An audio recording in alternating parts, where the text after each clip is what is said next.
Hello மக்களே, welcome to simply Shifana. இன்னைக்கு நம்ம சேனலில் ஒரு சூப்பர் டூப்பரான ரெசிபி தான் பார்க்க போகிறோம். குழந்தைங்களோட ஆரோக்கியத்தையும், அவங்களோட போன் ஹெல்த், அவங்களோட பிரெயின் பவர், அவங்களோட இம்யூனிட்டி பவர், இது எல்லாத்தையும் மேம்படுத்தக்கூடிய நட்ஸ் பவுடர் ரெசிபி தான் எப்படி செய்கிறதுன்னு பார்க்க போகிறோம். அது பார்க்குறதுக்கு முன்னாடி நம்ம சேனலை தான் முதல் தடவையாக பார்க்குறீங்க அப்படின்னா, என்னோட வீடியோஸ் உங்களுக்கு பிடிச்சிருந்தது அப்படின்னா மறக்காம சேனலை சப்ஸ்கிரைப் பண்ணி சப்போர்ட் பண்ணுங்கள். இப்போ வாங்க வீடியோக்குள்ளே போயிடலாம். இந்த ரெசிபி பண்ணுறதுக்கு முதல்ல ஒரு அடிக்கனமான அகலமான கடாய் எடுத்துக்கோங்க. அதில் நான் ஃபஸ்ட்டு ஒரு கப் பாதாம் ஆட் பண்ணியிருக்கேன். அளவுலன்னு பார்த்தீங்கன்னா 180 கிராம் இருக்குது. இதை நல்லா ட்ரை ரோஸ்ட் பண்ணணும். சிம்மில் வச்சோ இல்லை மீடியம் ஃப்ளேமில் வச்சோ நல்லா வறுத்தெடுங்க. அது நல்லா மொறுன்னு ஆகணும். அந்தளவுக்கு நம்ம நல்லா வறுத்துக்கணும். ஒன்ஸ் அதை நல்லா ட்ரை ரோஸ்ட் ஆனதுக்கப்புறம் ஒரு பிளேட்டுக்கு அதை ட்ரான்ஸ்ஃபர் பண்ணிடலாம். இப்போ அதே கடாயில் எந்த கப்பில் நம்ம பாதாம் எடுத்தோமோ அதே கப்புக்கு அரை கப் பிஸ்தா ஆட் பண்ணியிருக்கேன். இதையும் நல்லா ட்ரை ரோஸ்ட் பண்ணிக்கோங்க. நல்லா மொறுன்னு அந்த சவுண்டு கேட்கணும். கருக விட்டுறவே கூடாது. லைட்டாக 1-2 பருப்பு கருகினாலும் கூட டோட்டல் நட்ஸ் பவுடரோட அந்த டேஸ்ட்டே மாறிடும். அதனால் கருக விட்டுறாமல் பொறுமையாக பண்ணுங்கள். இப்போது எந்த கப்பில் நம்ம பாதாம் எடுத்தோமோ அதே கப்புக்கு 1/4 கப் அளவு வால்நட் ஆட் பண்ணியிருக்கேன்.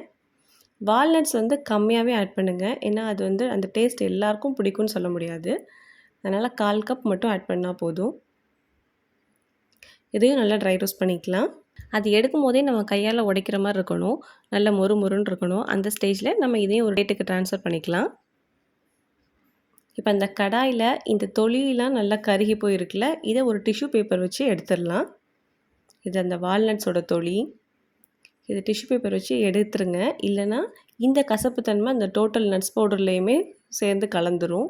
அதனால் இதை எடுத்துகிட்டு அதுக்கப்புறம் அடுத்த நட்ஸ் ஆட் பண்ணிக்கலாம். இப்போது கேஷ்யூஸ் அரை கப் எடுத்திருக்கேன். எந்த கப்பில் நம்ம பாதாம் எடுத்தோமோ அதே கப்புக்கு அரை கப் முந்திரி ஆட் பண்ணிக்கோங்க. முழு முந்திரியாக இருந்தது அப்படின்னா 2ஆக உடச்சி ஆட் பண்ணிக்கோங்க.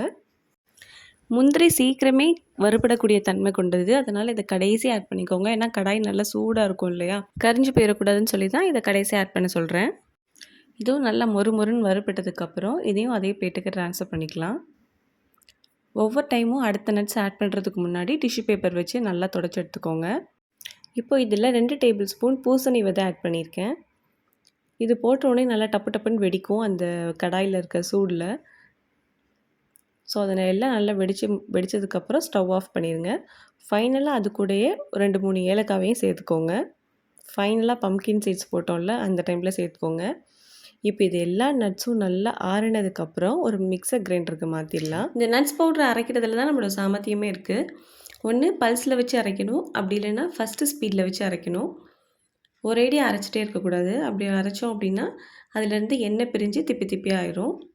இப்போ அரைக்கும் போதே ஒரு 2 டேபிள் ஸ்பூன் சீனி ஆட் பண்ணிக்கோங்க. எந்த சுகர்னாலும் ஓகே தான். ஒயிட் சுகரோ, நான் ஹெல்த்தியாக இருக்கட்டும்னு சொல்லி ப்ரௌன் சுகர் ஆட் பண்ணியிருக்கேன். இந்த சீனி ஆட் பண்ணுறதுனால அது ஒன்றோடு ஒன்று ஒட்டாமல் இன்னுமே ஈஸியாக கூட அரையும். இப்போ இந்த கட்டிகளாக இருக்குது பார்த்தீங்களா, அதெல்லாம் நம்ம கையாலேயே உடச்சி விட்டால் அது தானாக உடஞ்சிரும். இது எண்ணெய் பிரியாமல் அழகாக பவுடர் ஃபார்மில் சூப்பராக வந்திருக்கு. நான் சொன்ன மெத்தடில் அரைங்க. அதே மாதிரி எல்லா நட்ஸையும் மொத்தமாக போட்டு அரைச்சிடக்கூடாது. பேட்சாக அரைங்க. இந்த மிக்ஸ்டு ட்ரை நட்ஸில் நிறைய ஹெல்த் பெனிஃபிட்ஸ் இருக்குது. ஒவ்வொரு நட்ஸுக்குமே ஒவ்வொரு சத்துக்கள் அதிகமாக இருக்குது. ஃபார் எக்ஸாம்பிள் பிஸ்தா எடுத்துக்கிட்டோம் அப்படின்னா அதில் விட்டமின் B6 அதிகமாக இருக்குது. நம்மளோட இம்யூனிட்டி பவரை ஜாஸ்தி பண்ணும். அது மட்டும் இல்லாமல் அது கண் பார்வை திறனை மேம்படுத்தும். ஸோ குழந்தைங்களுக்கு கண்டிப்பாக கொடுங்க. அதே மாதிரி வால்நட்ஸில் ஒமேகா 3 ஃபேட்டி ஆசிட்ஸ் இருக்குது. அது நம்மளோட பிரெயின் பவருக்கு ரொம்பவே நல்லது. இது குழந்தைங்களுக்கு மட்டும் இல்லை, பெரியவங்களுக்கு தாராளமாக சாப்பிட்லாம். காலையில் எழுந்தவுடனே டீ காஃபிக்கு பதிலாக இந்த மாதிரி நட்ஸ் மில்க் எடுத்துக்கிறது ரொம்பவே நல்லது. இது குழந்தைங்களோட வெயிட் கெயினுக்கும் ரொம்ப நல்லா ஹெல்ப் பண்ணும். இந்த நட்ஸ் பவுடர் யூஸ் பண்ணி நம்ம குழந்தைங்களுக்கு வித்தியாசமாக செஞ்சு கொடுக்கலாம். நட்ஸ் பவுடர் யூஸ் பண்ணி நம்ம என்னென்ன ரெசிபிஸ்லாம் பண்ணலாம் அப்படின்னு சொல்லிட்டு நான் தனியாக வீடியோவே அப்லோட் பண்ணுறேன். அதெல்லாம் மிஸ் பண்ணாமல் பார்க்கணும் அப்படின்னா நம்ம சேனலை மறக்காமல் சப்ஸ்கிரைப் பண்ணிக்கோங்க. வேறு ஒரு சூப்பரான ரெசிபி உங்களை சந்திக்கிறேன். until then bye, take care.